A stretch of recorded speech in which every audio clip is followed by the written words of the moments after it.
बिस्मिल्लाहिर्रहमानिर्रहीम। Dear students, second year physics में last time हमने 13 चैप्टर करंट एंड इलेक्ट्रिसिटी को स्टार्ट किया था।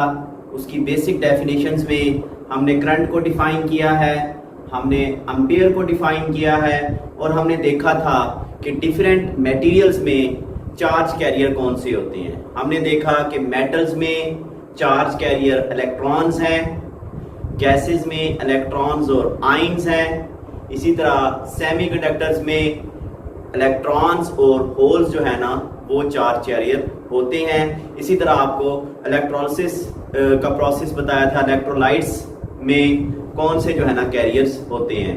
आज हम एक शॉर्ट डेफिनेशन करेंगे, हम फर्क पढ़ेंगे between conventional current and electronic current. हम दो तरह का करंट यूज करेंगे सेकेंड ईयर की फिजिक्स में। सम टाइम हम कहेंगे करंट कन्वेंशनल है, सम टाइम हम कहेंगे करंट क्या है, इलेक्ट्रॉनिक है। तो इन दोनों का डिफरेंस आप समझेंगे। पहले मैं कन्वेंशनल करंट को डिफाइन करूंगा। अब फॉर एग्जांपल मेरे पास एक सेल या कोई बैटरी है, source of EMF, source of potential difference, ठीक हो गया।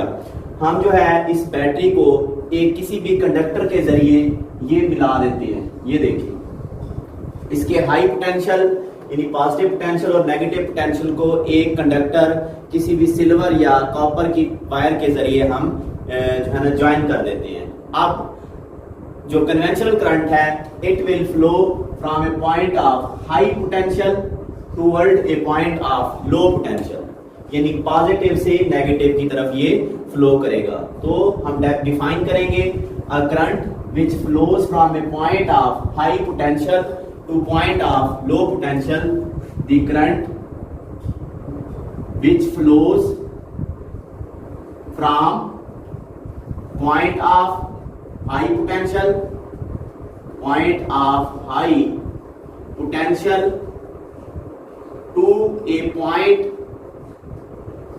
of low potential is called, उसको हम बोलते हैं कन्वेंशनल करंट। ये तो होगी इसकी डेफिनेशन। इसकी जो आसान डेफिनेशन स्कूल लाइफ की फिजिक्स में हम पढ़ते हैं, a current which is due to the flow of positive charges, positive charges की वजह से फ्लो करने वाला जो करंट है उसको हम क्या कहेंगे, कन्वेंशनल करंट कहेंगे। ये डेफिनेशन भी आप याद करेंगे। अब हम डिफाइन करेंगे इलेक्ट्रॉनिक करंट क्या है। इलेक्ट्रॉनिक करंट, और एक्चुअल में जो करंट होता है वो इलेक्ट्रॉनिक ही होता है। इसको जो है ना हम यूं डिफाइन करेंगे, ये हमारे पास एक सेल या बैटरी है, ये इसका हाई पोटेंशियल और लो पोटेंशियल के जो टर्मिनल्स हैं उसको हमने वायर से ज्वाइन कर दिया है।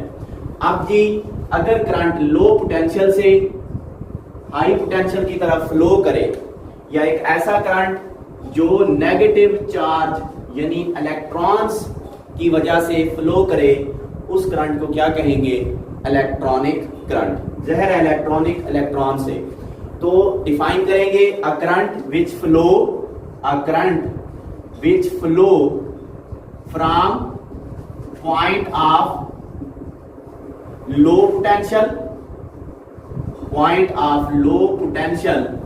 to a point of high potential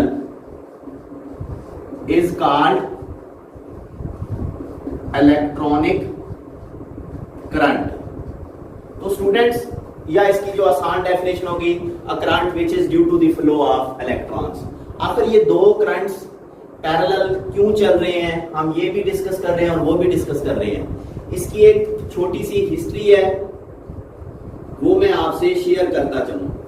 जो अर्ली साइंटिस्ट थे, अर्ली साइंटिस्ट, अब उन्होंने उनके जो है ना कैलकुलेशंस में ये था कि सिर्फ पॉजिटिव चार्ज एग्जिस्ट करते हैं, इलेक्ट्रॉन तो बाद में डिस्कवर हुआ है। उनके माइंड में था सिर्फ पॉजिटिव चार्जेस जो है ना एग्जिस्ट करते हैं, तो करंट जो है ना पॉजिटिव चार्जेस की वजह से होगा। So early scientist thought that electric current is just because of flow of positive charges from high potential to low potential. But later on जब रिसर्च की गई तो पता चला एक्चुअली करंट में पॉजिटिव चार्ज तो हिस्सा ही नहीं लेते, current is actually due to the flow of electrons. लेकिन वो जो है ना उसके ऊपर हम कह सकते हैं कन्वेंशन बन चुकी थी, एक रिवायत बन चुकी थी, लॉज बन चुके थे, बुक्स जो है ना लिखी जा चुकी थी। तो फिर वो जो पॉजिटिव चार्जेस वाला जो पहले जो उन्होंने स्टडी किया है उस करंट को नाम दिया गया कन्वेंशनल करंट का, और जो लेटेस्ट बाद में पता चला एक्चुअल करंट के बारे में उसका नाम क्या रखा गया, इलेक्ट्रॉनिक करंट। ये तो हो गया दोनों में डिफरेंस। अब हम देखें कि अभी तक हम कन्वेंशनल करंट को क्यों मान रहे हैं, क्यों जो है ना इसको जो है ना डिस्कस कर रहे हैं। तो देखें, याद रखना करंट को हम हमेशा एक्सटर्नल इफेक्ट से मेजर करते हैं। Current is always measured with the help of its external effects. What does it mean? It means that हम देखते हैं कि करंट के इफेक्ट्स क्या हैं। फॉर एग्जाम्पल यहाँ से पॉजिटिव चार्जेस फ्लो कर रहे हैं, मैं यहाँ पे कोई भी लैंप लगा देता हूँ तो ये लैंप जो है ग्लो करेगा, रोशन होगा। इसी तरह अगर नेगेटिव चार्जेस फ्लो कर रहे हैं और यहाँ पे मैंने ये लैंप या एक बल्ब लगा दिया है यहाँ पे रास्ते में, तब भी ये लैंप जो है ग्लो करेगा। अगर मैं यहाँ पे कोई फैन अटैच कर दूंगा, फैन रोटेट करेगा, इसी तरह यहाँ भी फैन रोटेट करेगा। इट मींस दैट करंट के जो एक्सटर्नल इफेक्ट्स हैं वो सेम हैं। तो करंट भले प्लस से नेगेटिव की तरफ आए या नेगेटिव से प्लस की तरफ जाए, यानी लो से हाई या हाई से लो, एक्सटर्नल इफेक्ट्स क्या होते हैं, सेम होते हैं। जब एक्सटर्नल इफेक्ट सेम है तो इसका मतलब है करंट को हम मेजर भी एक्सटर्नल इफेक्ट्स की मदद से करते हैं। गैल्वानोमीटर है, एमीटर है, करंट को मेजर हम एक्सटर्नल इफेक्ट से करते हैं। That is why still we are using conventional current. बहुत सिंपल एक हमने जस्ट डेफिनेशन पढ़ी है, आपको कन्वेंशनल करंट की अब सिर्फ डेफिनेशन याद करनी है। क्या? Current due to the flow of positive charges या which flow from a high potential to low potential. Electronic current which flow from low potential to high potential. Current को major कैसे किया जाता है? करंट को उसके एक्सटर्नल इफेक्ट्स की मदद से मेजर किया जाता है। नेक्स्ट हम जो है ना डिस्कस करेंगे electric current through a metallic conductor. अपना ख्याल रखिएगा। अल्लाह हाफिज।